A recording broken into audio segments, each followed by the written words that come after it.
More and more Russians are getting blown up by Ukrainian drones while using the latrine outside their positions along the front line of Russia's 22-month wider war on Ukraine. These opportunistic drone strikes aren't new.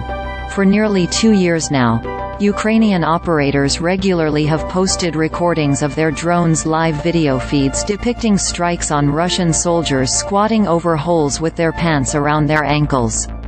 Yes, Ukrainian troops also get attacked while using the bathroom. But the preponderance of latrine ambushes on Russian troops is noteworthy, and consistent with what, by now, is an established pattern. As winter sets in and the front line in Ukraine turns muddy and cold, essentially freezing the fighting into World War I-style trench warfare, fieldcraft, that is, the conduct of daily life in a frontline dugout, takes on greater importance. And when it comes to fieldcraft, experienced Ukrainian troops have a leg up on the poorly trained draftees who make up a growing proportion of Russia's force in Ukraine. While weather and the terrain treat both sides equally, disciplined soldiers fare better, pointed out Mark Hertling, a retired U.S. Army general. The videos of Ukrainian drone strikes on defecating Russians all are evidence of poor fieldcraft by the victims. In one recent video from the apocalyptic battle around Avidiivka, in eastern Ukraine, a Russian soldier sheltering in the wreckage of a destroyed armored vehicle breaks cover to use the latrine, and draws the attention of a Ukrainian first-person view drone that blows him up before he can hoist his pants. In another recent video, a Russian soldier strolls a few yards from his treeline dugout in order to use the bathroom. A Ukrainian quadcopter drone watches the whole time.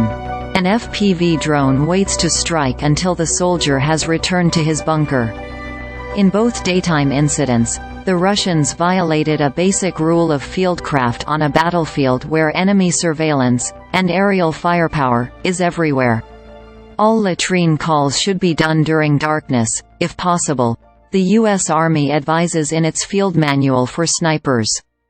On Ukraine's drone-patrolled front line, all soldiers, even those who aren't marksmen, must contend with the same fundamental problem that traditionally has been unique to snipers.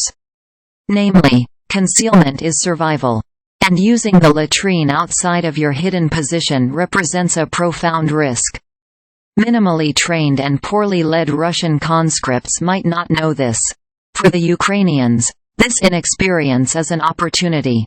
The winter once again poses an opportunity to maximize Russian losses, analyst Jack Watling wrote in a recent essay for the Royal United Services Institute in London.